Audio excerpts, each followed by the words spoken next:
friendship that'll never ever end.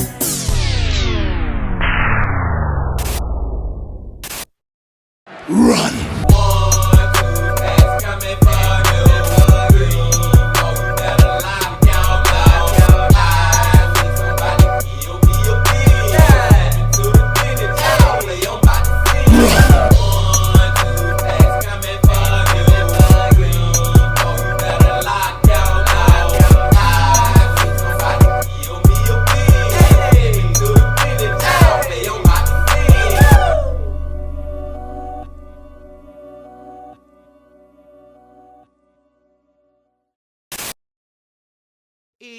It's a beautiful day in the neighborhood. Reaction Beanie Yo 762. Tighten the neighborhood. My brothers and sisters, I want to say happy Mother's Day to all the moms, mamas, and mommies out there. And you know how they like to say, right, that money makes the world go round, which is true. But I also like to say that mothers make the world go round too. And since it is Mother's Day, that also means that it is Sunday, which also means that we get to go back to the man. We get to go back to the myth. We get to go back to the legend, MrBallen. Back to MrBallen Bean Team. And the title of the video is "This Missing Hiker Case Takes the Most Unimaginable Hollywood Turn I've Ever Seen." Now, the key word that's standing out to me, y'all, in this title is Hollywood, which is making me believe that maybe this was a movie that was made off of this freaking true story. You know what I'm saying? Based on a true story of this missing hiker. I don't freaking know, Bean Team, but we're about to see. But before we see, y'all know what y'all got to do. Get whatever you may need. Get what you need, please. It is another MrBallen Sunday. Y'all got what y'all need. Y'all ready to go? Then let's go. Today, I'm going to tell you 3 stories about real people who had something totally unexpected and insane happen to them, think like stranger than fiction, that kind of thing, that not only changed their lives, but also in some of these cases, changed the lives of millions of other people too. Now, these stories are kind of a slight departure from what is considered normal on this channel. They're not that far off, but they're a little different. So if you like them, let us know in the comments and we will do more of them. But before we get into those stories, if you're a fan of the strange, dark, and mysterious delivered in story format, then you've come to the right place because that's all we do and we upload once a week. So if that's of interest to you, please put glitter in the like button's car vents so when they turn on their AC, it gets blown all over the inside of their car. Also, please subscribe to our channel and turn on all notifications so you don't miss any of our weekly uploads. Okay, let's get into today's stories.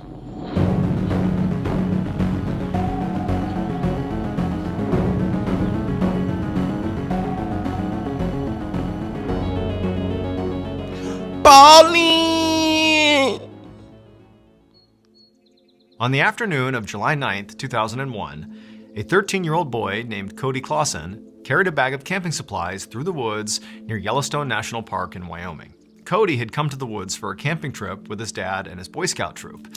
But about 30 minutes earlier, he had broken off from the main group, they were over at camp, and he had hiked a couple of miles to his dad's truck to pick up some extra camping supplies. And now that he had those supplies, he had turned around and begun hiking back towards the rest of the group.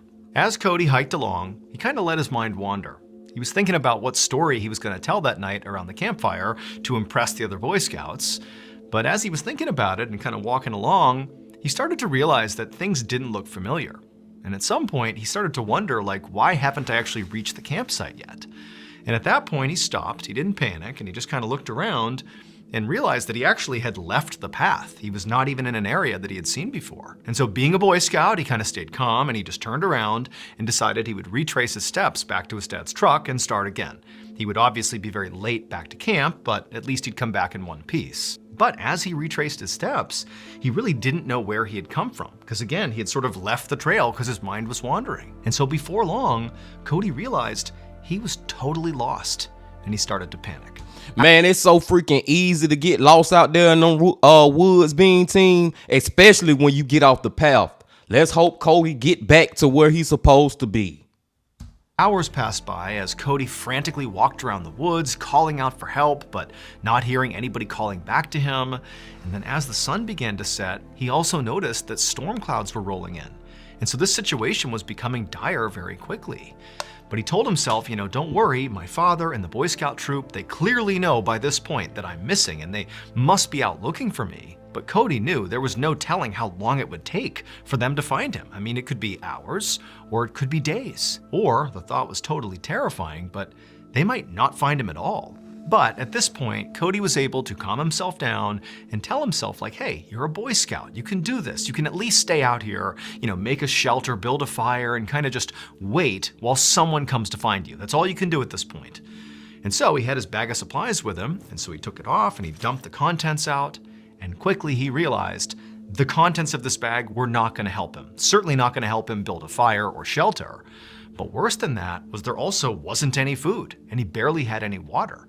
So effectively, he had nothing. And then, of course, to make matters even worse, the sky suddenly let loose, and Cody was caught in a major thunderstorm. And so Cody rounded up whatever he could, threw it in his bag, and just started running in the dark through the trees as hail is pelting him and it's thunder and lightning, and he's got no idea what he's gonna do. And then suddenly lightning flashes across the sky, and for a second the forest is illuminated, and right up ahead of him is this cave. And so Cody runs into the cave and he takes shelter inside of it. It's pouring rain outside, it's so loud, it's so chaotic, and he's terrified.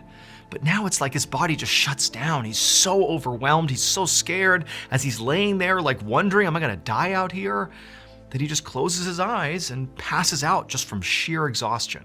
And I'm just throwing it out there, Bean Team. What if that cave is occupied by some type of animal? I'm just throwing it out there, man. Like, seriously, dude. It could be a freaking mountain lion in that mother, a bear. You know what I'm saying? Like, I don't know, y'all. I don't know where we going with this story. But I'm still hoping that Cody survives.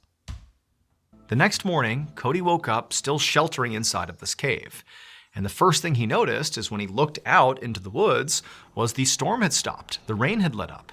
And then the second thing he noticed was he heard the distinct sound of a helicopter flying somewhere nearby. Cody instantly ran out of the cave and looked up into the sky, and sure enough, there was this small helicopter flying around roughly in his area. And so using some of his Boy Scout training, he pulled off his belt and he used the metal buckle of his belt to reflect the sunlight back up at the pilot to get the pilot's attention. And it worked. He got the pilot clearly to notice him, and before long, he noticed the pilot hovering down lower and lower right over the tree line, looking for a place to land.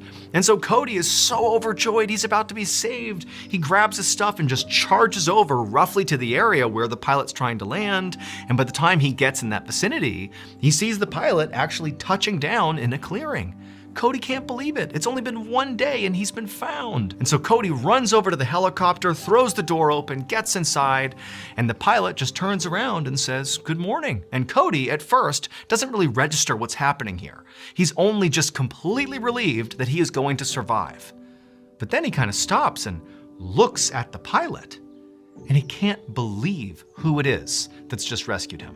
It would turn out, the night before, when Cody did not return to the camp, his father and the Boy Scout troop did contact authorities, and before long, a local search party was organized.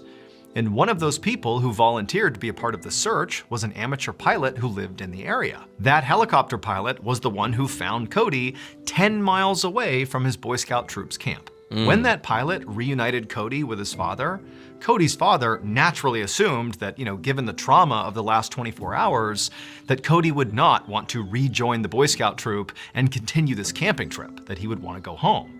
But instead, Cody said, no, I want to go back to the Boy Scout troop. I want to sit there and tell them what happened to me, because now I have a campfire story that they are not gonna believe. Cody had trekked 10 miles through the wilderness all alone, spent the night with bears out in a cave somewhere in the middle of a storm, and then ultimately got rescued by this amateur helicopter pilot who happened to be, at the time, one of the most famous people in the world. The amateur pilot was the actor who had played Han Solo in Star Wars. Oh! He was Indiana Jones and had starred in several other major blockbuster movies.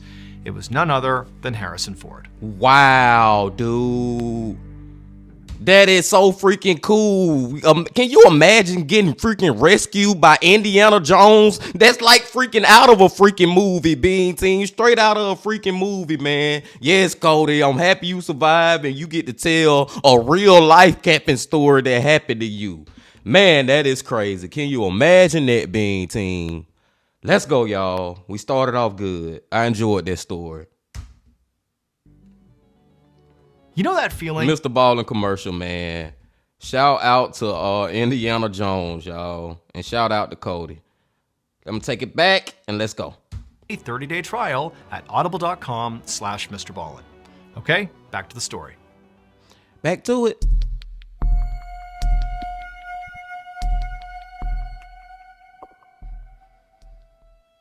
In September of 1954, a 14-year-old boy named Rich shuffled his way down the hallway of a children's hospital in England. He coughed and wheezed as he slowly walked down the hall next to other sick kids as they made their way towards the hospital's classroom. Now, Rich didn't know what kind of lesson he and the other kids were going to get today, but frankly, he didn't care. Anything was better than just sitting in his hospital room, bored out of his mind. So Rich was in the hospital because he was suffering from tuberculosis, which is an infectious lung disease. And over the past 10 weeks, he'd been bouncing around to different hospitals. And in fact, his condition was still so bad that this hospital had informed his parents that Rich might need to stay in the hospital for another 2 years. And as awful as this sounded to Rich, this actually was not the first time something like this had happened to him. When he was 6 years old, his appendix burst, and then he contracted an infection that left him in a coma for several weeks. And then when he came out of the coma, he had to recover in a hospital for nearly a year. And all this time in hospitals had really impacted Rich's life, in particular in terms of how far behind he had fallen in school. And because his family was not a well-off family, they couldn't afford to hire a tutor to kind of keep Rich up to speed. And so basically at this point, Rich's education consisted of, whatever random classes these hospitals he was staying in sporadically had. Whenever they hired a teacher to come in and teach basket weaving or, shop class, whatever was available, that was his education. So that day, when Rich walked into the hospital classroom, he did not have high expectations about what he would be taught that day. He figured it was just going to be some random class that he would sit through that at least was keeping him out of his hospital bedroom. But the instant he saw the teacher for the day and saw what was surrounding the teacher, he was really excited. Because all around the teacher were musical instruments. And Rich, as a kid, had always dreamed of playing the drum.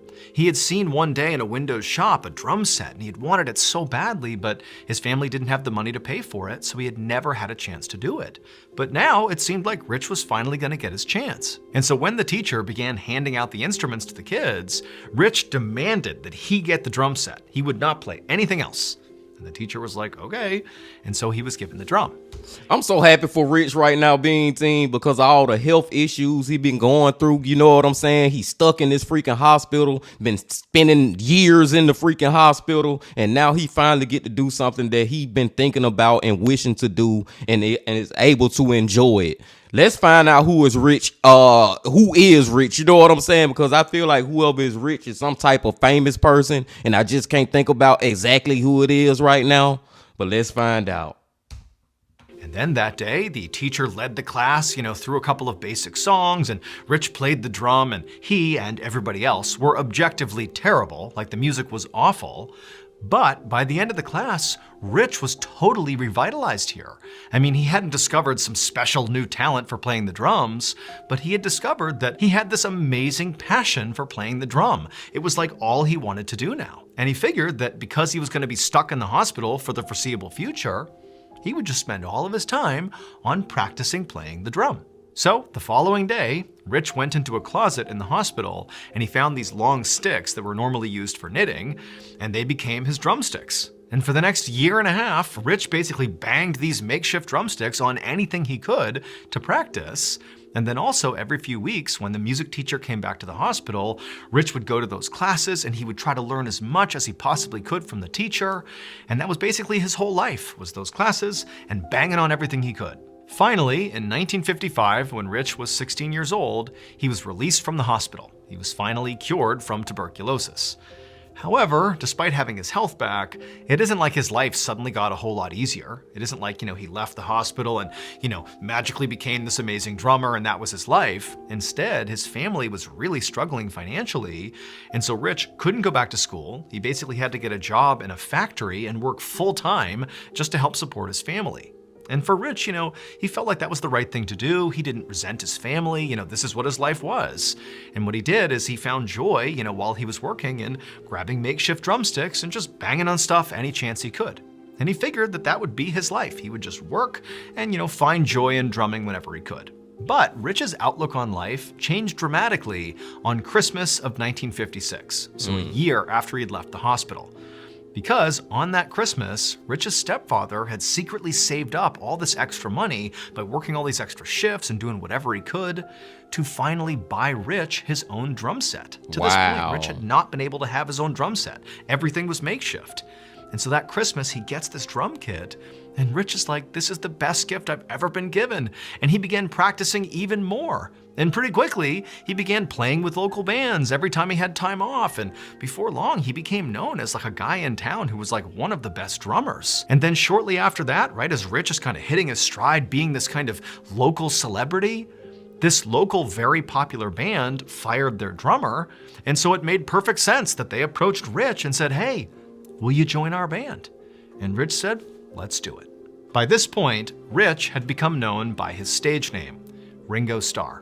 And that band that recruited him was the Beatles. Holy shit! Oh my God, Bean Team. I would have never guessed the freaking Bengals. The Beatles, Bean Team. That's just how freaking amazed that I am, dude. Because I ain't gonna lie to y'all. I know of the Beatles, but I don't know about the Beatles. You know what I'm saying? I can't name every band member, but I know they are arguably the greatest freaking band in the fucking world history. Not just the city, not just the state, not just the country, the world, Bean Team. You know what I'm saying? Like, they are legend freaking dairy. And Rich come, and when I seen it said Ringo Starr, I'm like, who the freak is a Ringo Starr? By then, some of y'all probably knew from the freaking beginning. If you really know about the Beatles, you know what I'm saying? Y'all knew from the beginning, from when they first was showing little pictures of Rich when he was a little child. But I didn't know, Bean Team, until I saw that last picture. Like, when I seen them all together, I was like, oh, that's the freaking Beatles, man.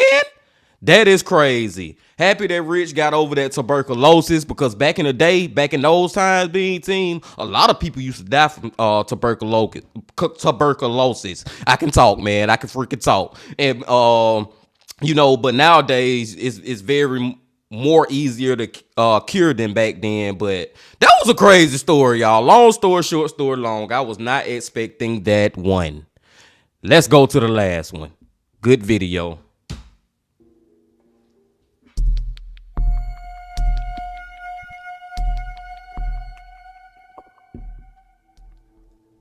Around 11 a.m. on Sunday, October 20th, 1991, a 31-year-old man named Will woke up next to his wife in their home in Oakland, California. And the first thing Will noticed as soon as he was awake was the smell of smoke. Will got out of his bed and went to the window, and when he looked out, he could see there was this big plume of smoke coming from what looked like right outside of his neighborhood. And since he lived in California, where wildfires were unfortunately a common reality, he thought that's got to be a wildfire. So Will called 911 to report it, but the dispatcher told him that yes, that is a wildfire. It's on a mountainside, about 600 feet away from Will's house in his neighborhood. But they said the fire department was already all over it, and the smoke he was seeing was simply the leftover, after the fire had been put out. So no real threat here. And so after hearing this, Will's mind was put at ease. He thanked the dispatcher and hung up, and then he went about his normal morning routine. And as he brushed his teeth and took a shower, his mind began to wander towards work. So Will was a software developer, and he was in the middle of working on this video game about ants, like the insects, and how they go about building their homes. And Will was really excited about this game.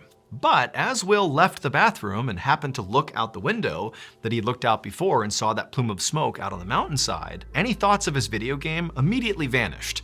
Because now he was looking out and he saw this huge cloud of smoke that, in addition to being much bigger, there was also obvious flames licking up. Like, clearly the fire is not extinguished, and worse, it appeared the fire was moving in the direction of his neighborhood, and pretty quickly. And so Will immediately grabs the phone and he calls 911 again, and he reports that, hey, I'm seeing a fire here. And he could tell just from the dispatcher's voice that they were kind of surprised. They felt like the fire was under control. Like, what are you talking about? And so Will realized, like, based on this response, I can't afford to wait for help. I mean, it's unclear if they even know what's going on here, and this fire appears to be moving right towards me. This is crazy, man. This is some miscommunication going on with the EMS services. You know what I'm saying? With the freaking fire department to the dispatcher. Somebody lying. Somebody saying everything is all good in the hood. And then Rich like, no, the freak it ain't. Not Rich. What's his dude name? Will? Or whatever his name is, man. I'm still thinking about the freaking Beatles being team. But I think this dude named Will. And it's just so much miscommunication and disinformation or whatever the word is. To me personally, I'd be like, you know what? Just to let me get the F up out of here, because y'all telling me that the fire put out when I clearly can see it getting bigger and bigger. Let's go. And so after hanging up with the dispatcher, Will knew he had to act. And so Will runs to his wife, who by this point, she's looking out the window too. She's terrified. And they're like, what are we gonna do here? And they decide, we just gotta evacuate. Like, by this point, the fire is literally coming right towards them. The smoke is beginning to overwhelm them. And so they just grabbed a couple of bare necessities. They charged out of their house and they're looking down the street. And again, the smoke by this point is kind of, making it hard to see, but they can see other neighbors are frantically getting in their cars to evacuate as well. And Will and his wife, they're about to speed off when they remember their neighbors had gone away for the weekend and they had left their old parents to look after their 2-year-old kid. And they didn't have a car. So Will's like, oh my gosh, he runs next door, he pounds on the door, and the grandparents, they come out and they're scared as well. They have the 2-year-old and Will's like, come on. They grabbed a couple of necessities, they hopped in Will's car, and before long, all of them were peeling down the road, evacuating. W Will, man. W freaking Will for going back and getting the neighbors. Like, real talk. Shout out to him. 1 week later, Will returned to his neighborhood, this time in the passenger seat of a police cruiser, because you needed an official escort to be able to go into this area because of how dangerous it was. There was debris everywhere. When the police officer stopped in front of Will's address and Will got out, he looked at where his house used to be and it was just gone. Like every other house in his neighborhood, it was completely leveled by this fire. That fire burned for 4 days, destroyed thousands of homes, including basically Will's entire neighborhood, and it killed 25 people. Damn. Will walked towards the rubble that used to be his home, and as he stood there surveying the area, he was hit with this epiphany. He didn't really care that he had lost all of his things, like everything he owned basically had been destroyed by this fire, but he just didn't care. Instead, all he cared about and all he was grateful for was his family. Like, they had survived, they'd escaped the fire. That's what mattered. And so as he's standing there, sort of a little bit numb to what's happened here, he looked down and he saw ants. Now remember, he was developing this video game about ants, and so had done tons of research about ants. And he saw these ants that definitely were destroyed by this fire as much as the people were. I mean, their colonies were all burnt up and destroyed as well. But he saw these ants, and what they were doing was gathering supplies and rebuilding, brick by brick. That's what they were doing. That's what ants do. They simply... Is this the freaking developer of Minecraft? I'm just throwing it out there, Big Team. I got to try to think of something. I'm just saying. He's saying building stuff up right now. Let's find out. Go forward and rebuild, no matter the tragedy. And this gave Will an idea. 9 years later, Will finally released his video game. But it was not the game he had been developing, the one about ants.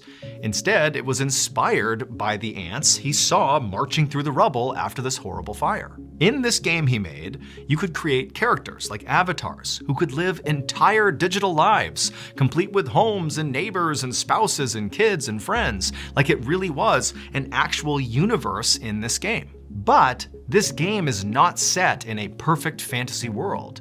Instead, the universe that these characters live inside of is meant to mimic the real world that we live in, where tragedies can strike and often do sort of unpredictably. Or it may be The Sims. It's either The Sims or Minecraft. Death, destruction, wildfires, you name it. That's just kind of part of living in this world. And so in this game, characters periodically would just have horrible things happen to them, and they would have to rebuild, just like the ants had to rebuild, and just like Will and his family and everybody else affected by that fire. You just have to move forward and rebuild. Will's game wound up being a massive success, selling tens of millions of copies worldwide, and today hundreds of thousands, maybe even millions of people still play it. Will's full name was Will Wright, and the game he created was The Sims.